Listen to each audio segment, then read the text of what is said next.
Hello everyone, welcome back to Edible Abundance Homestead. I'm Ginger and today is August 24th. So yesterday I came out here, just after lunchtime when my toddler naps, and I went through and I pulled all the corn.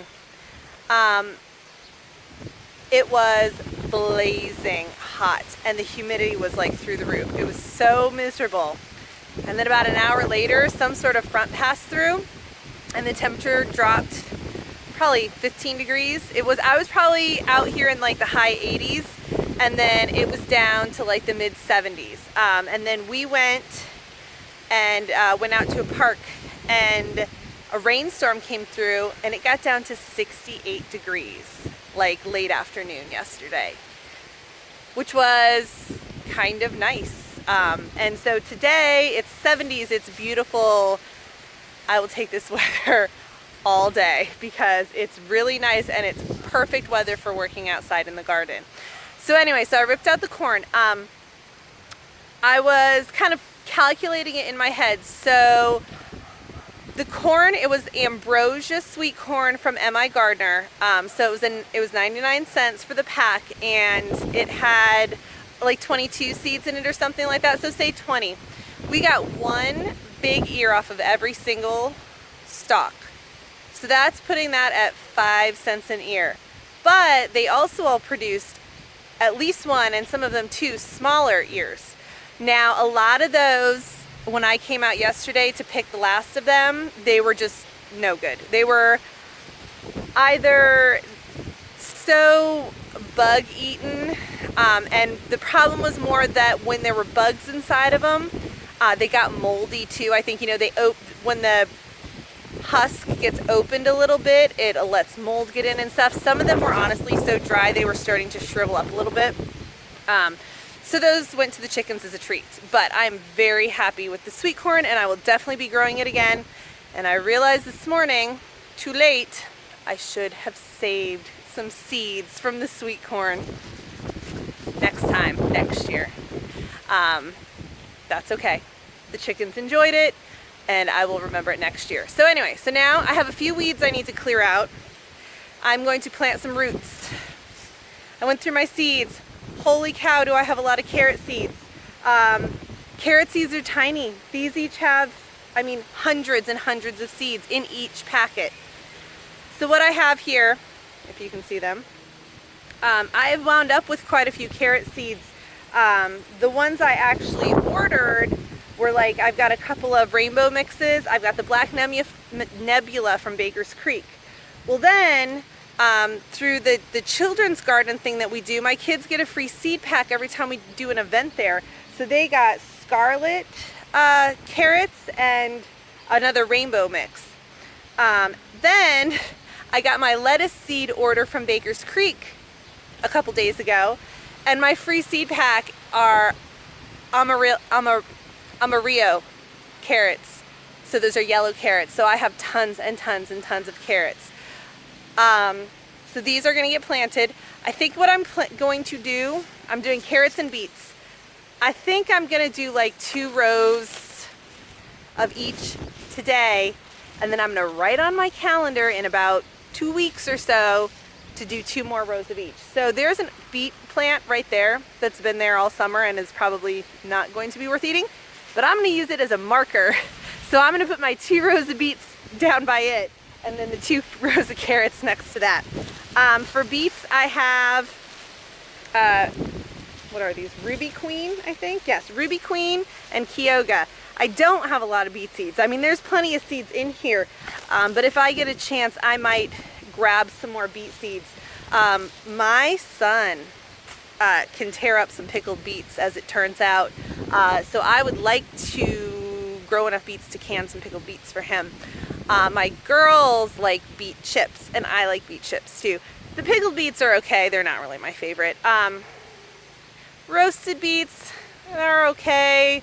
They're not my favorite. We'll mostly do pickled beets and beet chips. So, got to plant plenty of beets for that. So anyway, I am going to get this job done in this beautiful cool weather. I have There are a few beans still scattered out here. So I'll leave the bean plants out there because they're just really starting to produce. Fair amount of weeds over on this side especially. And then I brought out my tomato picking basket if I have time, because we have a birthday party this afternoon. If I have time, I'm gonna go through and I will pick any ripe tomatoes, and I'd like to pick some of the nicer looking green tomatoes because I want to make the green tomato salsa. I grabbed some cilantro at the store the other day. It makes me sad to buy it when I have, like, I don't know, probably 50 plants growing over there, but they're only that big, so not doing me a lot of good right now. I am going to probably throw them in the freezer, so I'm going to make some salsa hopefully tonight with some ripe tomatoes that I froze earlier in the season when I was only getting a trickle of tomatoes. And then I'm going to put these green tomatoes into the freezer because I will do just about anything to avoid the blanching and then ice bath process to get the skins off. So this is the first time I've tried this, so fingers crossed that it works well, because anything I can do to get out of having that boiling water going for hours and hours and hours, I'm happy with. So we'll give that a try. I also did bring out my green seeds for my lettuces, spinaches, that sort of thing. This is the last priority right now because most of those things grow pretty quickly and are pretty hardy. But they're gonna go in here, I think. I have a little bit of weeding, touching up to do in there. But I think that, I don't think I'll get that far today, but we'll see, I'll try. Last night I went on a bit of a pickling spree. I made pickled okra. I only had enough for a half batch, and a lot of my okra pods were too long for my jars, and you're not supposed to break the pod. So I put them into a bigger jar that's not safe to can in, and I just poured the vinegar brine over them and stuck them in the refrigerator. The 3-pint jars I did make all turned out fine. They sealed. We'll let them sit and see how it goes. The brine smelled delicious. So it called for dill seeds.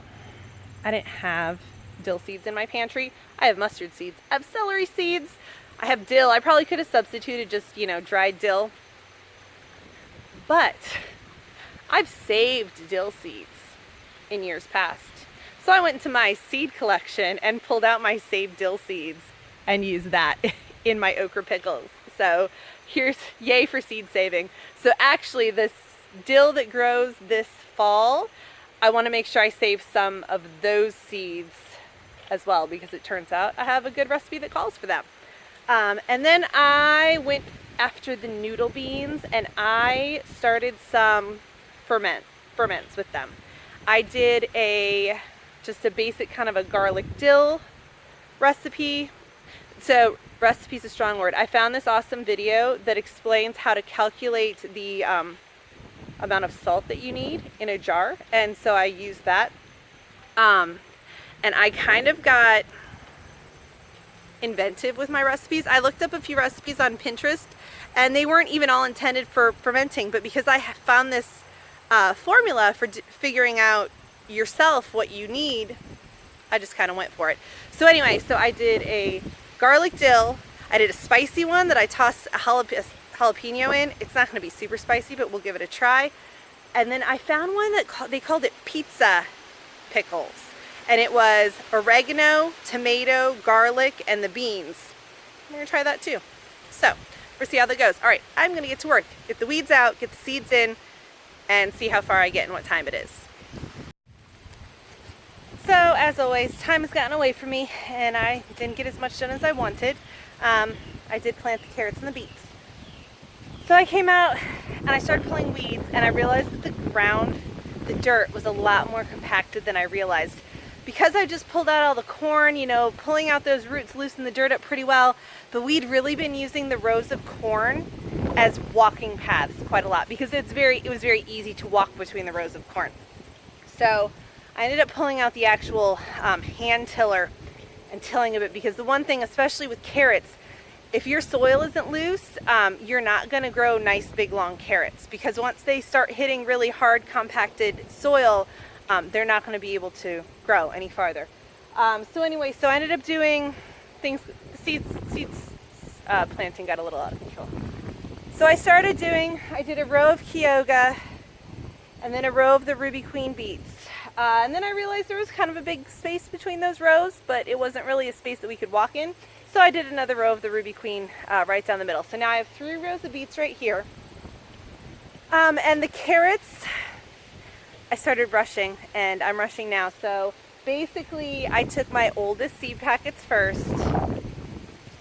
As tempting as it was to pull out the shiny new seed packets, the Black Nebula, I did this whole first row's Black Nebula and a little bit into the second row.